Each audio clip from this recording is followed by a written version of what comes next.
مفتی صاحب اگر کوئی غصے میں بول دے کہ خدا کو نہیں مانتا تو کیا اسلام سے خارج ہو جائے گا؟ جی ہاں اسلام سے خارج ہو جائے گا, اس کا نکاح بھی ٹوٹ جائے گا. انہوں نے پوچھا ہے ٹوٹ جائے گا نکاح. غصے میں اپنی زبان کو کنٹرول کرنے کا حکم ہے. غصے میں کسی کو چاقو مار دو تو مرے گا کہ نہیں مرے گا؟ غصے میں طلاق دے دو تو ہوتی ہے کہ نہیں ہوتی ہے؟ تو غصے میں کفر بھی ہو جاتا ہے, اگر بول دیا تو کافر ہے. میری والدہ کو ان کی, میں اگلے ہفتے پوچھوں گا آپ لوگوں سے کون کون ڈائری لے کے بیٹھا ہے, سمجھ رہے ہو؟ اگلے ہفتے پوچھوں گا کون کون بیٹھا ہے. بیٹھے گا کوئی بھی نہیں ہے, ایسے ہی آ جائیں گے اٹھ کے. اگلے ہفتے کہیں گے او مجھے تو یاد ہی نہیں تھا. میری والدہ کو ان کی وراثت میں سے حصہ ملا ہے, میرے والد بول رہے ہیں ان پیسوں میں 1 لاکھ تم رکھ لو, باقی 7 لاکھ دو, کیونکہ میں گھر کا خرچہ چلا رہا ہوں. والد صاحب کو 1 کروڑ دو. پتہ نہیں یار یہ رائٹنگ آج کل لوگوں کی صحیح نہیں ہے. بھائی جس کا جتنا حصہ ہے وہ اسی کا ہے. ابا اگر اماں سے مانگ رہے ہیں, آپ کی اماں سے کہ اتنے مجھے دے دو, تو اماں پر لازم نہیں ہے ان کو دینا, ٹھیک ہے نا. وراثت میں آج کل بڑی گڑبڑیں ہو رہی ہیں, جو جس کا ہے وہ اسی کا ہے. اتنی ساری پرچیاں دے دیں جلدی جلدی.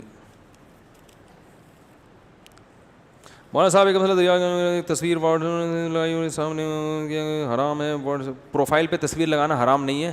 جواب سے سوال خود ہی نکال لیں تاکہ ٹائم بچے گا نا, کیونکہ ہماری رائے میں یہ ڈیجیٹل تصویر میں داخل نہیں ہے. یہ وہی ہے, بس ہم نے بتا دیا آپ کو جواب. ٹائم کم ہے نا, تو جواب سے سوال خود ہی نکالیں. بھائی دیکھو جواب یہ ہے کہ محمد بن قاسم نے, محمود غزنوی نے ہندوستان پہ 17 حملے کیے. تو سوال کیا ہے, محمود غزنوی نے ہندوستان پر کتنے حملے کیے؟ تو خود ہی سوال نکالے نا.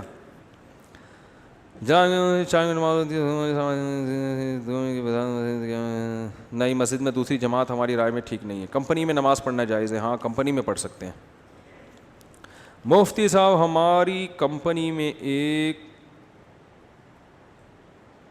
ابے بھائی یہ فرقہ وارانہ سوال نہ پوچھا کرو یار. آج کل ایک مسئلہ بہت کوشش کر رہے ہیں وہ یہ کہ داڑھی رکھنے والے کو لوگ مولوی سمجھتے ہیں, اور لوگ اس کے خلاف ایک بیان ریکارڈ, آپ اس کے خلاف ایک بیان ریکارڈ کروائیں کہ ہر داڑھی والا مولوی نہیں ہوتا, اور ان میں مثالوں کے ساتھ فرق واضح فرمائیں. یہ کوئی معاشرتی علوم کا پرچہ لگ رہا ہے مجھے. کہہ رہے ہیں ان میں مثالوں کے ساتھ فرق واضح فرمائیں. ہوتا ہے نا 3 سوال ہیں اور ایک کی ایک مثال لکھنی ہے, ایک مثال کے 5 نمبر ہیں اور سوال کے جواب کے 20 نمبر ہیں. یہ کہہ رہے ہیں کہ بھائی آج کل جب داڑھی رکھ لو تو لوگ کیا تانا دیتے ہیں کہ یہ مولوی بن گیا ہے. ان کو بتائیں, یہ مجھے کہہ رہے ہیں کہ ان کو بتائیں کہ ہر داڑھی والا مولوی نہیں ہوتا. میں آپ سے کہہ رہا ہوں کہ آپ یہ مولوی کے لفظ سے اتنا چڑ کیوں رہے ہو کہ آپ کو کوئی مولوی کہہ دے تو آپ کو غصہ آ جائے. بولے اللہ کا شکر ہے یار, ہم تو فری پھوکٹ میں ہم کو مولانا کہہ دیا آپ نے یار, حالانکہ ہم تو پڑھے لکھے بھی نہیں ہیں.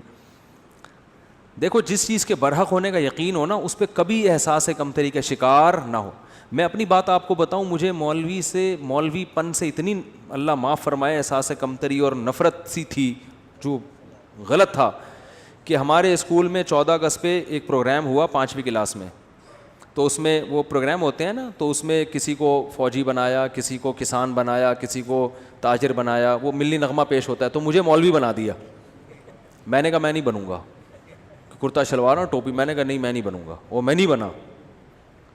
لیکن پھر ایسا بنا کہ سچی مچی کا مولوی, سچی مچی کا مطلب جس کو لوگ مولوی کہتے ہیں, ایسا مولانا بن گیا. تو اس لیے کہ جب ہم نے ارادہ کیا, ہم نے کہا کشتیاں جلا دو یار, اب مولوی ٹھیک ہے جاؤ.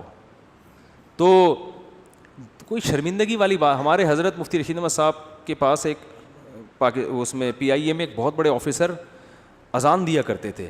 حضرت کے پاس جب آتے نا تو وہ اذان وہی دیتے تھے. تو وہ PIA میں بہت بڑا عہدہ تھا. تو جب کوئی ان سے پوچھتا نا کہ آپ کیا ہیں, تو وہ یہ نہیں کہتے تھے میں PIA میں آفیسر ہوں, وہ کہتے تھے میں دارالافتاء والارشاد کی مسجد میں مؤذن ہوں. وہ کہتے تھے یار جس چیز پہ قیامت کے دن فخر کر سکتا ہوں نا, وہی چیز ابھی دنیا میں بھی بتاؤ. قیامت کے دن اللہ پوچھے گا کیا تھے, تو میں کہوں گا اللہ میں اذان دیا کرتا تھا, میں کیا تھا, مؤذن تھا. تو اب دنیا میں بھی اسی پہ. قیامت میں کہو گے کہ اللہ میں مؤذن تھا, اللہ کہے گا دنیا میں تو جب کوئی تجھ سے پوچھتا تھا تو اگر لوگ پوچھتے تھے بھی تو مؤذن ہے, بھائی میں مؤذن نہیں ہوں, ہاں کبھی کبھار ویسے ہی اذان دے دیتا ہوں, مؤذن نہیں ہوں بھائی, میں کوئی مؤذن تھوڑی ہوں. تو احساس کمتری میں مت آیا کرو. میں اپنا ایک واقعہ بتاتا ہوں نا, میں ٹرین میں جا رہا تھا, بہت پرانی بات ہے. نماز کا ٹائم ہوا, شرعی حکم یہ ہے کہ ٹرین اگر جنگل میں ہے جہاں کہیں دور دور بھی اذان نہیں ہو رہی, تو آپ جب فرض نماز پڑھیں گے تو سنت ہے کہ اذان کہیں پہلے. اور ہم نئے نئے کالج سے نکل کے آئے تھے, مجھے اذان کہتے ہوئے شرم بہت آ رہی تھی, اور وہ بھی فجر کی اذان, سارے ٹرین میں پڑے ہوئے سو رہے ہیں. اب مجھے شرم آ رہی تھی, یار میں اذان کہوں گا لوگ بولیں گے تو بالکل ہی پروفیشنل مولوی نکلا یار. ہمارے تو خیالات کچھ اور تھے, نماز تو ہم پڑھتے تھے بچپن سے ہی, لیکن مولانا بننے کا کوئی پروگرام نہیں تھا. اب مجھے شرم آ رہی تھی, یار اذان دو تو یہ بولیں گے یار یہ ملا یہ تو پورا ملا ہے.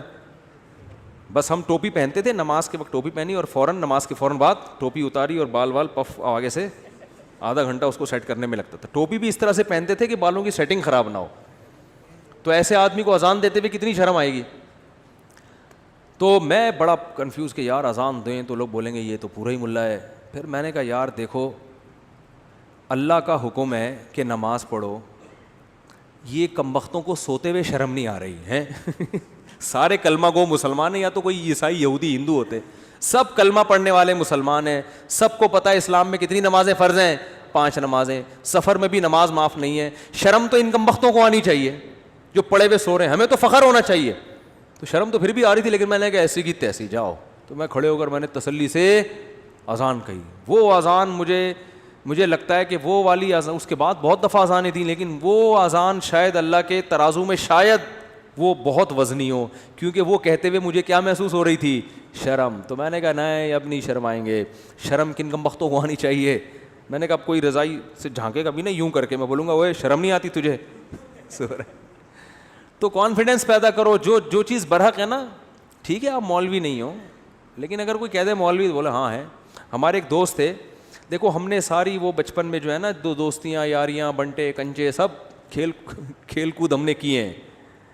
تو ہمارے ایک دوست تھے, ہم جب دوستوں کی گیدرنگ ہوتی تھی نا, تو آپ کو پتہ ہے دوستوں میں چھیڑ چھاڑی بہت ہوتی ہے آج کراچی کے لڑکوں میں خاص, لاہور میں تو خود بہت ہی زیادہ ہی ہے, جگت بازیاں کراچی میں بھی ہیں لیکن لاہور کا مقابلہ نہیں کر سکتے ہم لوگ. تو وہ کیا ہوتا تھا, ایک دوسرے کو تنگ کرنا, نا ابے تو یہ, ابے تو یہ, اس طرح کی چیزیں ہوتی تھیں. تو ہمارا ایک دوست تھا نا, اس کو جب کوئی مذاق اڑاتا نا, وہ کہتا ہاں بالکل ایسے ہی ہے. اس کو ہم کہتے تھے ابے تیرا تو دماغ ہی نہیں کہہ رہا, میں تو بالکل ہی پاگل ہوں, تمہیں کس نے کہا میرا دماغ ہے. تو وہ اتنا زیادہ کہ وہ اگلا ہی شرمندہ ہو جاتا تھا. بھائی اگلے کو تکلیف ہی نہیں ہو رہی چھیڑنے سے, ٹھیک ہے نا, وہ چھیڑ ہی نہیں رہا. کوئی اس کو کہتا تھا موٹا, کہتا اور کیا, میں تو گینڈا ہوں, تجھے کس نے کہا میں تو گینڈا ہوں. تو وہ نا یہ الٹا یہی الفاظ دہرانا شروع کر دیتا تھا. اس کا نتیجہ نکلتا کہ پھر کوئی اس کو چھیڑتا تھا ہی نہیں, یہ چھیڑ ہی نہیں رہا. اور کچھ لڑکے ایسے ہوتے تھے جن کو ذرا سے چھیڑو نا وہ لال پیلے ہو جاتے تھے, ان کو تو طبیعت سے لڑکے چھیڑتے تھے. لڑکوں کا پھر ان کو چھیڑنے کے علاوہ کوئی کام ہوتا ہی نہیں تھا. تو وہ ایک لڑکا اس میں تھا جو اس بیچارے کا قد تھوڑا چھوٹا تھا, اللہ معاف فرمائے, یہ جائز نہیں ایسے کرنا, لیکن لڑکوں کو کہاں جائز ناجائز دیکھتے ہیں. تو اس کو نا ایک لڑکے نے چھیڑا کہ ابے تو ٹھیکنا, اس کو غصہ آیا نا, غصہ آ کے نا یوں ہلتا تھا وہ. تو کہتے ابے اس کا مطلب اعصابی کمزوری بھی ہے, ٹھیک ہے, غصہ بھی جلدی آتا ہے. اب اس کو ایک تو تم تپا رہے ہو, چھیڑ رہے ہو, جب اس کو غصہ آ رہا ہے تو اور بجائے اس کے کہ اللہ کا خوف پیدا کریں, اسے کہتے ہیں اس کا مطلب اعصاب بھی کیا ہیں, کمزور ہیں آپ کے, غصہ بھی جلدی آتا ہے. وہ اور تپتا تھا. لیکن وہ جو دوسرا تھا نا وہ, تو اس لیے اگر کوئی آپ کو مولوی کہہ رہا ہے تو چڑھنے کی ضرورت ہی نہیں ہے. آپ بولو ہاں ہے تو کیا ہو گیا بھائی, ہم تو مولانا ہیں, مولوی ہیں, ملا ہیں, ملا بولو, تو اتنے ٹینشن لینے کا نہیں ہے. اصل میں ملا کے لفظ کو ایسا بدنام کر دیا ہے نا, اور پھر بہت سے داڑھی والوں نے بھی بدنام کیا ہے. داڑھی رکھ کے بعض لوگ کچھ الٹے کام کر لیتے ہیں. داڑھی والے چور نہیں ہوتے, لیکن چور بھی بعض دفعہ داڑھی رکھ لیتے ہیں, تو یہ پھر مصیبت ہے.